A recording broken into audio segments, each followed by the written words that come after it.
The Dentalpreneur Podcast. Okay, doctor, it's time to put down that handpiece. You're listening to the show dedicated to helping dentists get their lives back.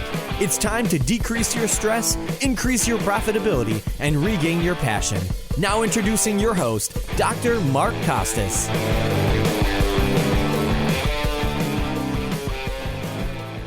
Hello, everyone, and welcome to another episode of the Dentalpreneur Podcast. I'm your host, Dr. Mark Costas. What is up, my friends? I hope you're doing great out there today. All right, we have a repeat guest on with us today, and I'm super excited to dig into some of her expertise, talk about what she's up to, and get some learning going on. So today, let's welcome to the podcast Julieanne O'Connor. She helps high-profile companies and high-achieving CEOs and dentists to leverage their influence because they're often overworked and overwhelmed. I know a little bit about that. O'Connor is an award-winning author, actor, TEDx speaker, and has been named Best New Author by Amazon. O'Connor is a certified corporate trainer and coach who is on the faculty of the 4M Institute for Dentists and the director of Z-Linked Marketing and Advertising, the director of Academy of Oral Surgery, and the co-founder of the Nano Podcast Alliance. O'Connor has been named Speaker of the Year and has been featured on Adweek, Adage, Wall Street Journal, CNN, USA Today, just to name a few. O'Connor is the star of the hugely viral Super Bowl commercial Pug Attack and the founder of the SIO Dream Fund. Welcome to the podcast. Julieanne, how are you doing today?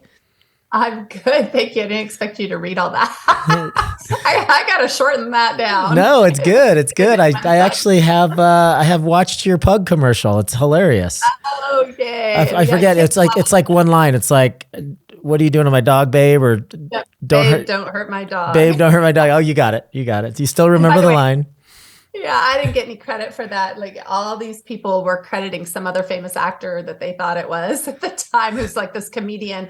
I can't remember even who it was at the moment, but I was laughing. I did get paid for it though, so I was good on the payment part. Yeah, I love it. How does that work? I'm really curious. Like if you get a big commercial like that, do you get paid per run or do you get paid for a one-time flat fee? Oh yeah, no, this is complicated. So the way they do commercials, and I've got a few under my belt now, you can't even decipher, but you just start getting checks from all these different buyouts all these different places that they're airing it or running it. And that particular commercial, I actually filmed at my home. And this is kind of a fun story. And actually, it was some friends of mine who produced it, who were USC, students, graduates at the time. Mm-hmm. And it was entered into the Crash the Super Bowl competition. And it was basically had to get votes. So we used really behind the scenes marketing tools. In fact, things that I often teach dentists now to kind of get momentum on getting, that to where it had so much attention that it ended up airing during Super Bowl. And the day that it aired, we didn't know if it would actually be a winner. And I opened my door and CBS was like on my lawn asking if they could follow me to watch me watch the Super Bowl. And I was like, you want to follow me? And I was so horrified because I thought it wouldn't play. I couldn't imagine that we would win. And not only that, but the USA Today ad meter had this thing where they would judge whether or not it was one of the best Super Bowl commercials. They had all these people, like working on whether or not they voted for it or whatever. And there was $1 million up for grabs for the number one spot, and we won it. Wow. That's amazing. But if people knew that we did that behind the scenes, just very, very clever, in a very clever way, you wouldn't have ever imagined. Yeah, you guys got to go check that out. How do they find that? Is it on YouTube now? Oh yeah, they can Google Doritos Pug Attack. Yeah, really, really funny. I love it. I'm so glad I got to watch that before I had you on. So cool. I mean, you have so many things on your bio. I don't even know where to start. So let's start by talking about the 4M Institute. So you're faculty there, you're a corporate trainer, you're a coach there. Tell us about it. What is the 4M Institute for Dentists? Actually, it's one of the most high-end training institutes for dentists that there is. It's owned by Dr. Sean Matashami. It's in Long Beach, and it's absolutely beautiful. He spared no expense. But I actually met Dr. Sean originally at a leadership retreat that I was putting on with a couple of other guys, Steve Sperry, who's a coach and an incredible friend of mine, who Dr. Mike Zubiak. Yeah, And I know so Steve and Mike. Yeah. Mm-hmm. Yeah. So when that institute got started, it was dirt, and Dr. Sean brought me in to help him, really create influence around it. But he spared no expense to build it. And so we do all kinds of training, full arch training courses. We have one coming up actually this week. And then we have a Zygo course, and we have, elite team training courses and that kind of thing. But actually, we should collaborate on it. Yeah. At some point, we need to talk to you about some of the stuff you're doing. I want to talk to you about Smiles Outreach International, because there might be some collaborative efforts there. Yeah, feel free to interview right back. But I want to talk about you today. But if you have any questions about any of the stuff I'm doing, I'm happy to share anything. You're known out in the profession as an influence coach. So what is an influence coach, and what do you do for dentists to help them increase their influence and their, I guess, notoriety maybe would be the word, or I don't know, recognition out in the public? Maybe those are a couple good adjectives, maybe not. Yeah, so it's interesting because the clients that typically come to me have some really interesting stories, and a lot of them really kind of overlap. I noticed that people who come to me to ask me to help them leverage their influence, they oftentimes, it's incredible. It's the stories where they've come from war-torn countries or whatever the case might be. And part of what I've been kind of known for is that I help them ground what their goals are in quality of life. Okay. So we really kind of get to the bottom of their why behind everything that they're doing, because what happens is I often see dentists who are really wired on overdrive. And so they're just go, go, go, and there's never an end to achievement for them. So what we do is we just get really clear on what it is that they want to achieve, but we back it up with why it's so important. And sometimes what you find is people reel it in. They realize they don't really want to hit all these other goals that you think they want, but they want to have more time with their family at the end of the day. Mm-hmm. So I just sort of help them with strategies around that. And yeah, some of it is related to, I'll help them, if they want to write a book, I'm going to help them, guide them in how to do that. If they need to get press, I'm going to help them get press. If they need, whatever it is that they need that's going to help them leverage it, as long as we're clear on why and what it is that they want, then I can help them. Yeah, that is awesome. I wrote a book pretty early in my career before I was like really super deep into coaching, just because I felt like there's like this pressure inside my brain that I just needed to get it out. I needed to kind of share my story, and I didn't have like a huge reason for doing it other than I wanted to be creative and I wanted to kind of tell my story. I wanted really what I envisioned. Maybe it was too grand of a vision, but I wanted to be able to have something that like maybe my great grandkids could look at and say, oh, that was, what great grandpa did back in the day. And here's a little bit about his story. I pay homage to my family and my parents in that book. So, when I wrote my book, it was a little bit about practice management, but it was a lot about my history and my reasons for getting into dentistry and stuff like that. But what can dentists do if they decide that they're going to do this? And it's not a small project, as you know. There's a lot of blood, sweat, and tears along the road. Even if you're writing, your own autobiography, it's tough, and it's a lot of late nights and a lot of writer's block and a lot of tough days to write a book. So what's the main reason that somebody, just a general dentist or a dental specialist or somebody that's in our field, what's a good, reason for wanting to get that out there? Well, it's interesting because I actually think you nailed the best reason why, which is a legacy piece, right? Mm. I think there's something really interesting about people who write a book because they're very, they just want to tell their story. They just want to get it out there. And there is something that is driven at a deeper level when that's the case. And I have a new project that I'm working on, a book called Healing Happiness, which is really that type of a drive. And people are like, what are you going to do with it? I'm like, I have no idea. I don't have a clue, but I do know that it's something I got to get out there. Yeah. Sometimes what'll happen is people want a book because they want to be famous, let's say, or they want to leverage their influence. If they don't know why, that is not a good reason because it is so much work and you will want to throw in the towel way before it's complete. For sure. So I think coming to it like you did is a much more powerful way. So it's tying it into, what do you want your kids to know about you? What do you want your grandkids to know? Is there a legacy play?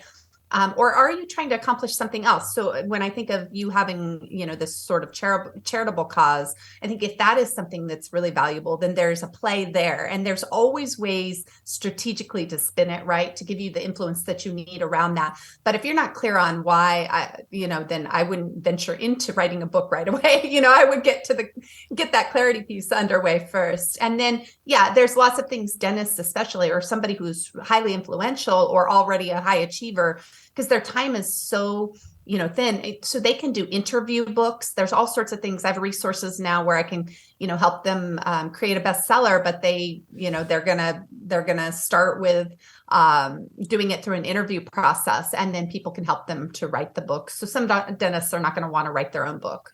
Yeah. So that's another option. Gotcha. Okay. So tell us about books that you've written, books that you have in the queue. You have so many things going on. I mean, it's dizzying how many projects you have going on, but I would love to hear something about your past projects, current projects. Sure. Well, so I have a book called Raving Referrals for Dentists that's coming out right now. I'll be speaking about that this month, actually. So we'll have the pre-release copy coming soon. And that's I co-wrote that actually with Brandon Barnum based on his first book, which is a bestseller, really about just the whole referral process and how that can help a practice. And I just helped him do the specific, dental version of that, if you will. But I think more interesting than that. And then I have this book called There's No Standing Still with Dr. Sean Matashimi that I'm a contributor to, but he is the author of that. That's coming out this year as well. But my original book was called Spelling It Out for Your Man. and really, it's about relationships. It's a really candid look at relationships. And the reason I wrote that book was I never set out to be an author, but I grew up on a really contaminated property. And it was outside of Reno. And I was told at a very young age that I'd likely die. Wow. And I was going to probably get cancer, and it was not going to be a good thing. And that property that I grew up on is under 100-year cleanup. Like nobody can live there ever again. Oh my gosh. So at least not in our lifetime. And anyway, and so I set out on this mission to sort of discover what created happiness, what created happy relationships, because I thought to myself at the time, okay, if I'm going to die, then I'm going to work backwards from that imaginary death date of when that might be. And doctors wouldn't tell me when I was going to get sick. So I started making up death dates in my brain. Wow. This is what my TED Talk is a little bit about too. But I started playing with it and saying, okay, well, if I have 5 years, left, what would I want to accomplish? And I became a strategist for my life. What could I and what would I want to accomplish in the next 5 years? But what I found was most important to me was the relationships, because if I, was going to die, or I was stripped of everything that seemed to have importance, and I was just left with, hey, you've got a week to live, it was, who do I want around me? So I asked everybody, what's the secret to a happy marriage? What's the secret to a happy relationship? And I still ask people. And it's interesting, but I started hearing the same story over and over and over and over again. And I thought, okay, I have to get a book out there that's about what the 1 in 10 does differently from all the rest. That's, 9 out of 10 are complaining and 1 out of 10 is having fun. What are they doing differently? And so that was why I wrote the book, but not because I wanted to be an author. It was literally like you. I just had to get it out there. I was just like, it was mind-boggling to me that so many people didn't know. And so that was really my first project. And, that led to another project. So what happens is once you do one big project, and this is true for dentists, right? Then what's going to happen is another one comes and another one comes. And you are classic for this. Like, how many projects do you have right now? A lot. And I just retired from clinical dentistry, and it's like that void filled in before I had even signed the papers on, the contract to sell the practices. It's crazy. So, but all good stuff. Like, I was talking to my wife the other day, and it's like, what is this feeling? It was Sunday, and I just had this really, really cool Sunday with my boys. One of my boys is away to college, but the other two actually happened to be home.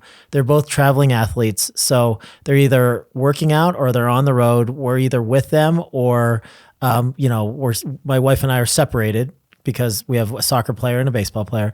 But for whatever reason, this one Sunday, it was just last Sunday, we were all at home alone, and we were just having fun, just like no agenda.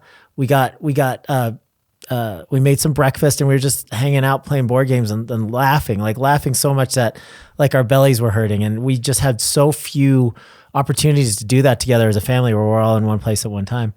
And I was like, God, what is this feeling that I'm feeling? My wife was like, oh, it's Sunday. This is usually when you were dreading going back to the dental office because you had, 30 people on your schedule and then you still had all these other things going on. And it's nice to open up that bandwidth a little bit and just be able to breathe a little bit and removing some of the busyness from your life sometimes, I think, leaves space, what I call white space, leaves white space for creativity and just a little bit of lightness. Being super regimented and super scheduled all the time, you don't notice it, but it takes its toll on you. And I think it's been decades for me like that. And just opening up just a teeny bit of bandwidth has been really positive for me. Well, it's going to be interesting to see what you do with that. I had a great conversation with an oral surgeon yesterday, and he said, he has this friend, he's doing all this venture capital, projects. And he said, he's scheduling in his time off and he schedules everything. And it's so rigid the way he even schedules his time off. And he's like, I don't want to do that. He's like, so how can I, have this flexibility? And I'm like, okay, well, there is a way, right, where you can create this space for the flexibility and the spontaneity that doesn't have to be rigid. Yeah. And I think when people are looking at self-care, and, there's one part of where we're so wired on this overdrive that it's hard to slow down. I mean, I don't know if you've noticed where sometimes you go on vacation and just settling down and breathing. If you're one of those people, it's hard. You kind of miss or you jones for that activity sometimes. 100%. Yeah. But what you're talking about is really nice because it does fill back up. And this is a really interesting, when people retire, they don't just die, and I hear that all the time too, right? I mean, I don't want to, die, because I don't have something to do. And that's not the case. It does fill if you give the space. But one of the things you said about the white space, you called it, right? Which is, man, that's the place where we have to be for creativity. And it does help us to get clear on what else we want to do and where we want to spend our time. So I think it's beautiful that you're doing that. And I know you have so many projects. You've always had so many projects. You're one of those entrepreneurs who you ran how many practices at the same time while doing, all of these other ventures. Yeah. The most I ever had at once was 10. I've had 16. But during that period where I had 10 practices, I also had DSI, my consulting company, and still writing books and putting out a lot of content. Still had the podcast. So yeah, it's always been really super hyper active. What do you feel now? Now that you have that space, do you feel like you're missing already having the practices, or what's coming up for you? Are there any challenges with retiring that are coming up already? No, I miss my team because the 3 practices that I just sold here in Arizona are the ones that are closest to my house. So these are the ones that one of them I would call my flagship practice. It was the first one that I owned by myself without a partner. And then the other 2 are satellite practices off of those. Those are the last 3 practices that I just recently sold. And those were the ones that I was working clinical in. So those people that are in those practices, the practices that I've owned for the longest period of time, I've known some of them for 20 years. In fact, one of the girls that works currently still works for that company with the new owner. She started with me when she was 16 years old, and she's 27 now, and she has 3 kids. So like I'm a father figure to her. Like her kids are like my kids, and like it's I miss being around that energy and those people. But the everyday franticness of like wearing a bunch of hats at the dental practice and being the actual provider and, in between patients, answering texts and phone calls and stuff, that the franticness of that I don't miss, but I definitely miss some elements of it. I miss my favorite patients, not all of them. And I miss my team. And it hasn't even been a month yet. But I've definitely filled it in with a bunch of stuff. Like you mentioned Smile Outreach International. That's our foundation that we just got approved through the IRS as a 501c3. That one's really, really exciting. We're looking at areas in Tanzania and in Tonga and in the Dominican Republic. We want to put fixed clinics in each of these areas. So the Philippines, Southeast Asia. So that's going to be a full-time job in and of itself. So I have a team and a board already that's assembled, and we really want to tackle that. That's kind of the next chapter. But then, I have to say, one of the cool things about being in this coaching and consulting and podcast game for so long, I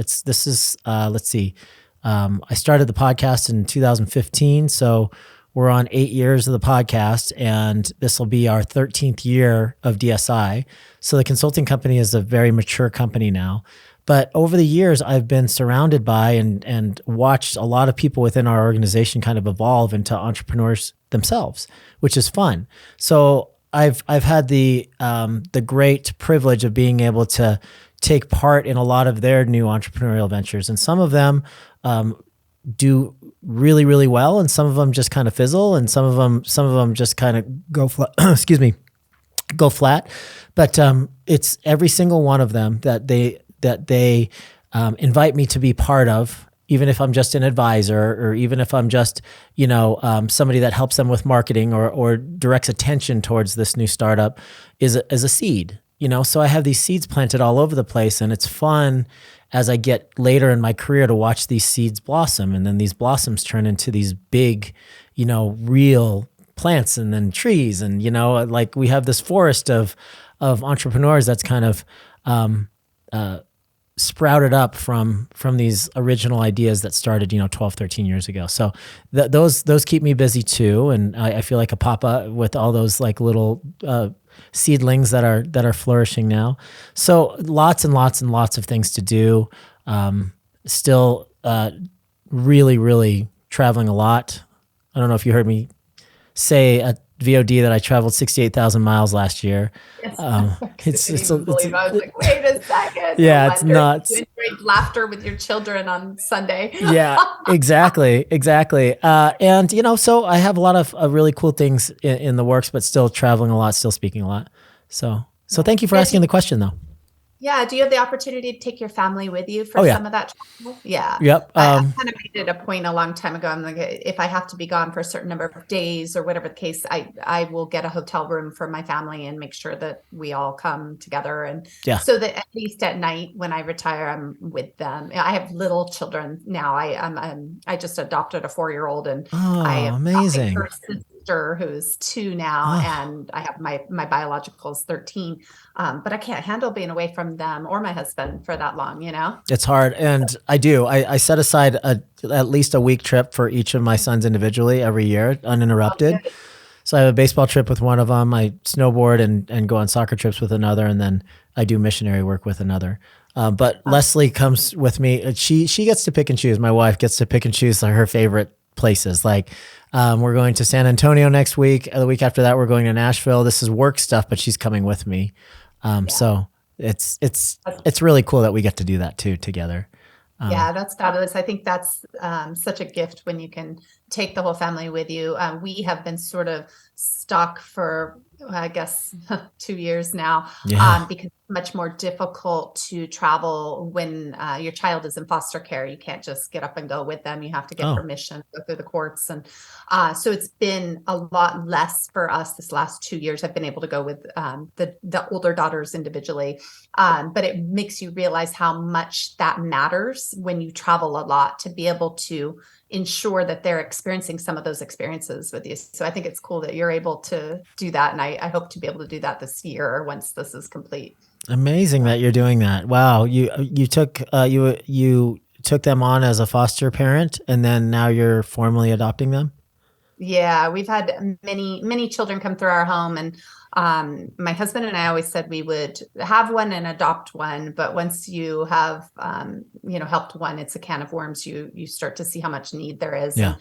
So I think this is, our family is complete with these 3, but there is definitely space for me to do some advocacy for some of these children and get involved politically a little bit. So not that I want to be in politics. There's some change, some reform that needs to happen to prevent some of what you see recurring. Yeah. So I'm not quite energized to do it yet, but it's coming in my future. Yeah. It's such a neat way to give back. What an amazing gift that you've given these kids. They're blessed to have you. Thank God there's people like you in the world. Thank say. you. Well, same, I could say the same with what you're doing. So I appreciate that. it's interesting because it's a worldwide problem. And, although our children are from local places, it's an international issue. So Yeah. yeah.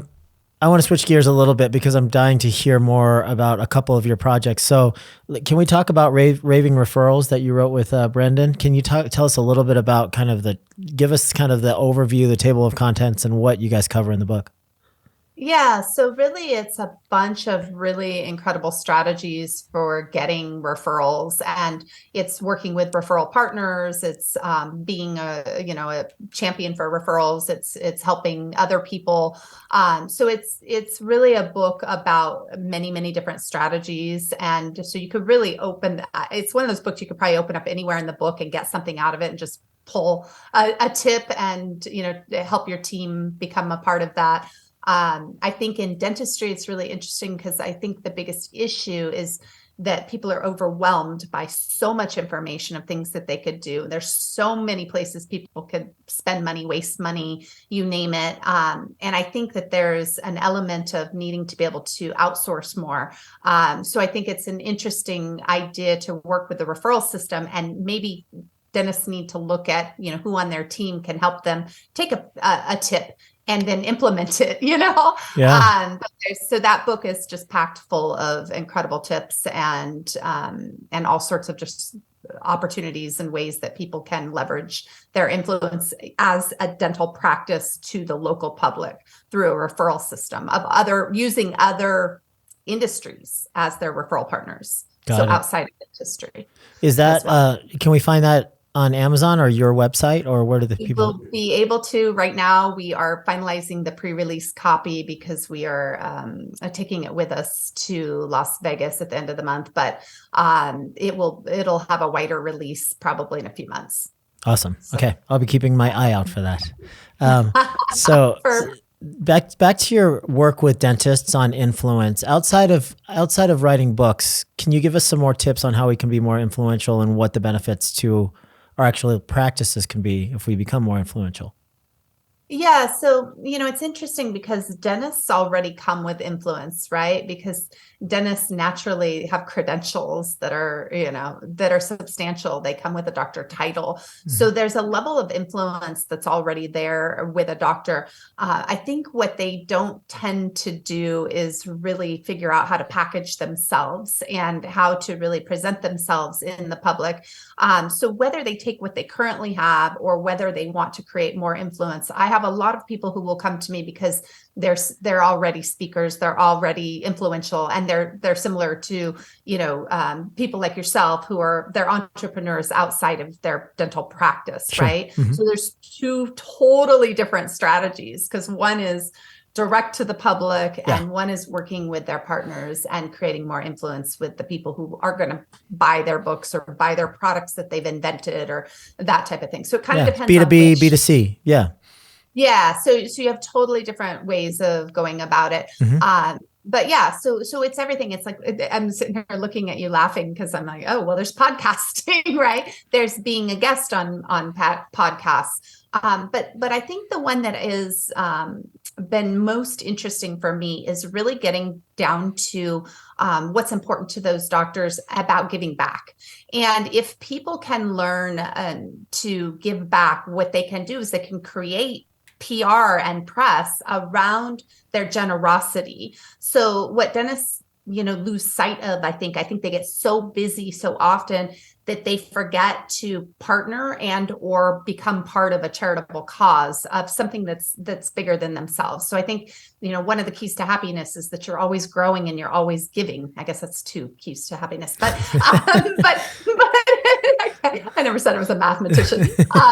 But generosity has been, to me, one of the easiest ways to leverage influence. And it's not for the sake of patting yourself on the back, but if you care genuinely about a cause, then what's going to happen is you want to talk about it because you want more people to care about it and more people to give to it. So it's not a bragging rights issue. And if you're doing it for bragging rights, and then it will fail, it'll flop. Yeah. I'll give you an example going back to my Doritos commercial that I was in. So because we had to get attention, what I did is I decided one of the things that I cared about at the time were animal causes. And so I reached out to a couple of big animal causes and I said, hey, big charities. And I said, if for some reason the Super Bowl, this commercial goes to the Super Bowl, I'm going to give you a percentage of every single thing that I make. Right. And this strategy works in dentistry just the exact same way. And so they said, oh, wow, that's amazing. And then they shared it on their social media that there was this opportunity, right? Then I went to the press, the local, very small publications, and I said, hey, I'm going to give a piece to these charitable causes, which would be amazing. Can you promote this commercial? Because if it airs, they'll make some money. And so they said, sure, they ran a story. Then I just began to snowball that. And so I took that article and I took it to the next bigger publication and the next one. And that led to, this massive viral sensation where we were named the most tweeted commercial of Super Bowl, all of these things. Well, if they knew that behind the scenes, we were sort of dividing and conquering, you can do the same thing in dentistry, but you just have to know what it is. And I cannot believe how many practices don't have charitable causes that they have an endeavor with. Not to mention, the write-offs are valuable for practices. And if you want to grow, there has to be an energetic give in what you're doing. I don't know if you would agree with that, but Oh, totally. I love all of those sentiments. It's interesting because, you say that charitable causes and giving and being generous with your time and your attention is going to help your business in addition to being very personally rewarding. I couldn't agree more, but I think there's an additional benefit to it that people don't consider a lot of times. So I'm 100% on board with you thinking that you preaching that everybody should be behind some sort of a charitable cause, whether it's within dentistry or outside of dentistry. I happen to personally believe that we were given a gift by getting into dental school, and we have a very select and valuable set of skills that often we as a profession take for granted. But I happen to believe that it is the number one cure for burnout as well. So if you are absolutely fried and you feel like every day you've given every ounce of charm to your teammates and members and to the entire patient base, and you get home and you're dragging your knuckles on the ground, you can barely lift your head when you get home, and there's no charm, there's no kindness, there's no empathy left for anybody in your house. This is a big cause for, relationship pressure and relationship strain. And it's a big reason why dentists have such a hard time with personal relationships, because we give so much all day, every day. So that's just one of the many reasons that burnout is so prevalent in dentistry. I really believe that if you get out there, you get away, you do an international or even local mission trip, you will quickly be reminded of how valuable your skill set is and the gift that you have and the gift that you can give to people. When you're not doing it for, the suburban housewife that has her own stressors and has unrealistic expectations, and you can never get the shade right, and, your veneers will never be perfect for her. And that is a large part of your stress every single day. And then you go to the third world and you're working on people that walked for 3 days to get an extraction. They don't have shoes. They don't have electricity. They don't have a home. And they give you a hug and they're crying when you're done working on them. It's a whole different thing. And I think it's the number one antidote for burnout. And burnout is extremely rampant in our profession. Yeah. So in addition to being more influential in your own community for the benefit of your practice, I also think it's a huge antidote to burnout and taking our profession and your skill set for granted. You nailed it. It's so unfortunate to me how much narcissism there is in our country and in our world. But I can't imagine being a doctor who goes through this. And I hear it all the time about oh, they hooked people up. They did everything they could. They didn't even charge them, half of what they were worth. And then the person turns around and sues. And you're like, what?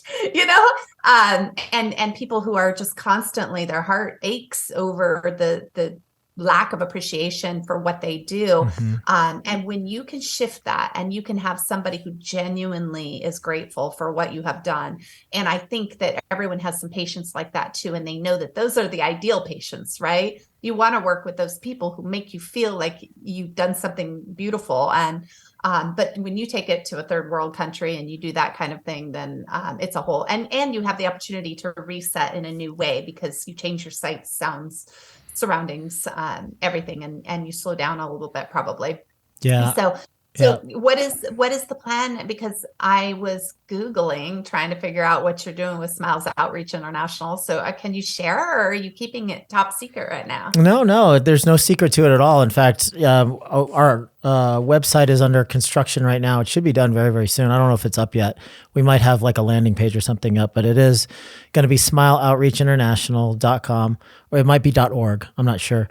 But it is a nationwide 501c3. So we're in the process. I don't know if a lot of people know this, but if you have a True Foundation 501c3 and you're accepting donations, which is the main reason that you want to have an official IRS designation, you have to get clearance in each of the 50 states that you're going to be accepting donations from.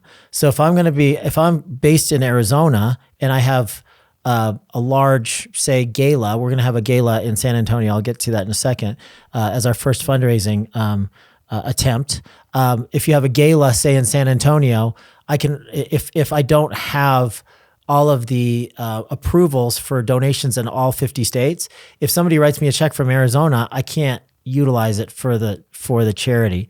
So we're still in the process. We got the designation. Now we're in the process of getting approval for every of the 50 states to accept donations from. Internationally, it's no problem, but nationally here, domestically, you have to have approval for each of the 50 states to accept donations that you're going to accept donations from. So that is the vision is fixed clinics. Not I've been on lots of different mission trips and they're amazing, but say the one that I go to every single year is based out of a Catholic mission in San Jose de Ocoa in the Dominican Republic.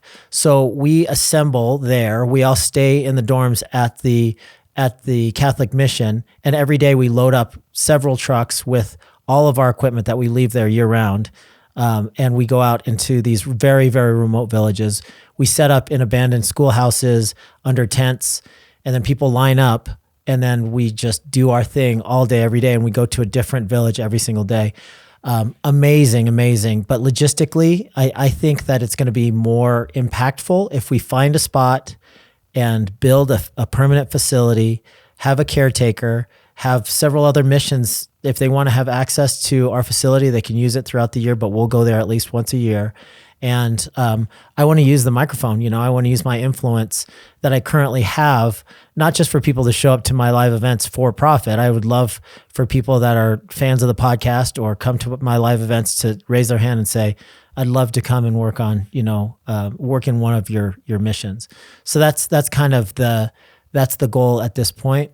One of the beautiful things about my mission that I go to every single year in the Dominican Republic is this particular mission had its 40th anniversary last year, and I got to be there for the 40th anniversary. I've been going there for about 5 years. But there's a contingent of local dentists that come and work side by side. So Dominican dentists come and work side by side with the American dentists. So I've gotten to know many of these Dominican dentists over the years. The beautiful thing about this particular mission is if you look back in pictures and photo albums that they have from like the early days, 3, 4, 5, 6 years into this 35-year beautiful mission trip, you see these little kids, like 2 to 4-year-olds holding flashlights, because we used to not have lamps on our loops. So they'd be holding flashlights and they'd be picking up gauze and they'd be bringing water to the doctors as they're working in the hot sun. And it's like this kid here, that's that doctor right there this mission was able to inspire them to become dentists and then pay for their dental school. So there's a handful of these dentists that were sponsored by this mission trip. They supported them all through undergrad and through dental school. They became dentists in the Dominican Republic, stayed and give back every year and work side by side with the American dentists. So that is true legacy right there. If I could do that and match that in any of these facilities, that to me that would be a real game changer. I was going to ask you, is there an education arm to it? I was curious. And also an education arm to help them to have better care besides the emergency dentistry that they so desperately need in these remote villages. But I could see if you had a fixed location, there could be, it could be kids could come and visit and they could learn about, care. And I don't know, it might be really interesting, all of the different options. I'm sure you've thought them through. Yeah. Yeah. And this, I was lucky enough to bump into this mission, and it's more advanced than most. We do pedo on this mission trip. We do perio surgeries. We extract teeth. We do removable, so partials and full dentures. I'm the pros department with me and 3 other docs. So I actually fabricate dentures in the jungle. So wow. Last year we did 117 arches of full dentures. So oral surgery will bump them over after edentulating them, or they come in fully edentulated, and I just start from scratch and I fabricate dentures. And it's amazing because I get, like, I'm covered with monomer and like denture dust all day, every day. I'm breathing this stuff, and like it's all over my hair and in my eyes and stuff. And people just come over and laugh at me, but I get all the hugs, right? Because somebody has not had teeth for 25 years. They come to me, they walk out of there with a full complement of teeth, and I get the tears and I get the hugs, and If I'm in oral surgery and you're just chucking teeth, or if you're just doing cleanings, it's not the same impact as like somebody that walks in with no teeth and walks out with a full complement of teeth. So I consider myself lucky that I get to do pros when I'm there. So, do you see this maxing out, that you get these facilities built very quickly and then you've done all you could do, and then what would be your next step? Because I could see, because of your influence, you'll be able to bring the doctors, you'll be able to create the locations, that all of this will happen very quickly. And then what? Yeah, that's a good question. And I have actually thought of this because I have some friends that are on the board of Pencils for Promise. I don't know if you've heard of this. It's a very, very cool, charity that was founded by a gentleman named Adam Braun. And he had this vision that, if he could put schoolhouses throughout the third world and get teachers and people to support these schools, these mini schools in these super remote villages, and come up with a boilerplate, basically a recipe for, all right, if I can gather X number of dollars, we could put a schoolhouse. We know how to teach the teacher. We know how to recruit them. Then we'll have a working school, and we can move on to the next and to the next and to the next. So he has a very solid cookbook for, all right, he needs $25,000. And the reason I know this is because several of my friends just write a check for $25,000 because they say, I want to sponsor or start a school myself in Cambodia or Vietnam or, Mexico or South America. So they're all over the world now. And they say, give us $25,000. We'll put up a school. It'll be in your name. And then they already know exactly what to do to get that school up and running. And get the kids in, the whole thing. So I think that after we do this for a handful of times, we'll kind of have the process down pat. Yep. And it's going to be this is healthcare. This isn't just a school, but this is healthcare. So there's going to be levels of sophistication to the logistics that we have to come up with. But I'm kind of the belief that everything is figure outable. And if it's just logistics, there's always people that can help with logistics. If it comes to bribing local officials, then I'm willing to do that, whatever it takes to give these people access to care. So, I think that if we do this the right way, then we could have an infinity project that there's always going to be need. Yeah, absolutely. I think that's amazing. I wrote down Pencils for Profit. I want to check that out, but it sounds like you can kind of create your own version of that specific to healthcare. And it'll be really interesting to see what you do with it and what the obstacles are that come up. But I could see this definitely spiraling where practices or dentists can actually put their name on your stuff and or become a part of this. And I think it's a really cool idea to do something like that. And then imagine what they can do with that, with, the people that they influence, as well as to bring in more funding and all sorts of things. So it give them a lot of opportunity for fundraising and all sorts of things in their community. Yeah, it's true. So I will take the time then, since we're talking about it. So our 10th annual Dental Success Summit is June 16th and 17th in San Antonio, Texas. Typically, our summits have between 800 and 1,000 people. This year, for the 10th anniversary, we didn't want to go bigger. We wanted to go really, really special. So this is going to be a little bit more intimate of an event. 650 people, if you want to call that intimate. We're going to sell out. I mean, we sell out every year, but with even fewer seats than usual, this thing is going to sell out very, very quickly. So June 16th and 17th, all things practice management, how to become a level 10 leader, how to become more profitable, from marketing to systemization to culture to leadership. We're going to teach all of it there. Your playbook for your franchise prototype, to be a very, very sophisticated practice owner. So that's the 16th and 17th. The 17th is Saturday night. Typically, we have what we call family dinner. So this is kind of our big event that's open to the public, but also our 200 mastermind members attend as well. So we usually have a private dinner for them. The last couple years, it's been about 350 people because they bring a +1.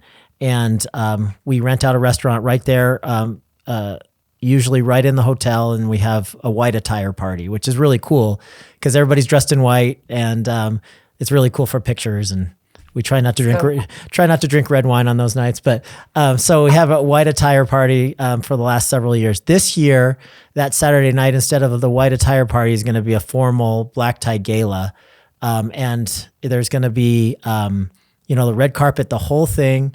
Also limited to 350 people this year, and 100% of the proceeds are going to go to Smile Outreach International. So I'm going to put on the party, and then we're going to have live auction items, silent auction items. We're going to have a live band, a lot of dancing, a lot of fun, and 100% of those proceeds will go to Smile Outreach International. And I have really cool friends that have cool experiences. Like I have a very good friend in Shreveport, Louisiana, one of our coaches that's going to do like a hunting adventure trip. And then one of our awesome black belt coaches that lives in Vail is going to do a ski trip. We have another kind of... We're going to definitely donate stuff too. Oh, that'd be amazing. That'd be amazing. Honestly, we want to be a part of that. Yes, we'd love it. We'd love it. Thank you so much. Yeah, we have somebody that's going to do driving lessons like on like the fast track. I have a pretty cool boat in San Diego. We'll do like a yacht trip or something like that. So it's gonna be really fun stuff. So I'm super excited to kind of expose the world. Can we all get tickets for this? If you go to Dental Success Summit 2023, just type that into your browser and it'll pop up, and then it'll give you the opportunity to buy tickets to the gala as well. Yeah. Fun. Amazing. Yeah. So sorry. Cool. I feel like I'm talking about myself. I wanted to talk about you today. No, are you kidding? You talk too much about me. So I'm good. I love it. I'm excited about your June event. So thank you. That sounds like a lot of fun. And I love that you're doing that gala for this cause. So I think that's really cool. I appreciate that. When's your next speaking engagement, and where can people find you? So gosh, I speak tomorrow. I speak the next night. I will be speaking at the Invista Summit in Vegas, on I think 4 different days, straight. Wow. Holy cow. At the Bellagio. But people can find me at influentialdentists.com. So that's plural. It's just influentialdentists.com. Tell me about really quick before I let you go. Tell me about the Nano Podcast Alliance. What is the Nano Podcast Alliance, and which podcasts are in it? Yeah, so the Nano Podcast Alliance is really, it's just a free community alliance for everyone who has a podcast, who wants to be a part of it. Oh, cool. They just sign up at the nanopodcastalliance.com. And it literally is just there so that we can help monetize some of the podcasts. So by being a part of the alliance, when we have opportunities from sponsors to come in and offer it to be on some of these shows or a group of the shows, then people can take it or leave it based on whether or not they're interested in that particular sponsorship. But what we found is that a lot of podcasters, especially in dentistry, they're not monetizing their shows. Right. And so there is a relative value to how many downloads they have, obviously. So that kind of stuff has to be worked out. But it's a very new community. We've just begun putting the community together, and we invite everyone who has a podcast to be a part of it. And then from there, we'll bring opportunities as we can put those opportunities together and bring them to the podcasters. Awesome. And your podcast is part of it? Yeah, no, it's not. You know what? What? I have a couple of podcasts, and I have actually shifted gears with everything because I had to say no to some things. Mm-hmm. So right now I am guest appearing on podcasts, but some of my podcasts they're just archived. They're out there, but and they are not a part of this one because it's not dentistry specific. This particular podcast alliance is for dentists. We may branch out at another time. But also if somebody's trying to do a podcast and they don't know how, then that's a great resource because we'll have resources for people who want to create quality content and they don't know how to produce it. So they'll have access to that kind of information there too. Yeah. So that's what it's all about. We'd love to have you in it as well. So if you want to join our community, and then obviously the opportunities would be relative to your show size. Yeah. So awesome. Yeah. I talked about this at VOD when I started my podcast, June of 2015. There's only 4 other dental podcasts. There was Howard, Maloli, the Dental Hacks, Gary Takish, and me. There's 5 of us. Now there's, well over 100 now. And it was kind of the Wild West back then, but we got a lot of benefit to being to being early adopters. And, now there's so many different, shows and so much good content out there. It's difficult to find it all. I think that's the key is I think if people can begin to even cross promote with one another, if they have great content, I think the key is creating great content because sometimes you get stuff that's not superb and, but we're all looking for good stuff and to learn. And so I think it's a beautiful opportunity when you can be a part of a community like that and everyone can share and there's no competition. Because everybody brings their own gifts to the table. Sure. I mean, that's the thing about it is, same with dentistry, truthfully, if people could really drop into who they are, then I think that it's a lot more fun to pursue our careers. So, yeah. So anyway, we'd love to have you a part of it. You know Dr. Mike, he's the co-founder with me for the Nano Podcast Alliance. Dr. Zubiak? Yeah, Dr. Mike Zubiak. And he's the person who got me into dentistry because I bought a house like across the street from his practice. Oh, wow. And started seeing him. And then he put an art gallery in his practice. And I opened an art gallery in the old town. And we our family started going to the art, all the different, everywhere in the art scene.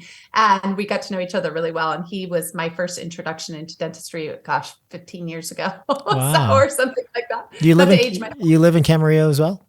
I don't. I live in Northridge now, but I had a home back then, back in the day. So awesome. Small world. You got to love it. Totally. All right, Julieanne. So the Influential Dentists or influentialdentist.com. And on your website, are you going to be alerting us to when Raving Referrals will be coming out?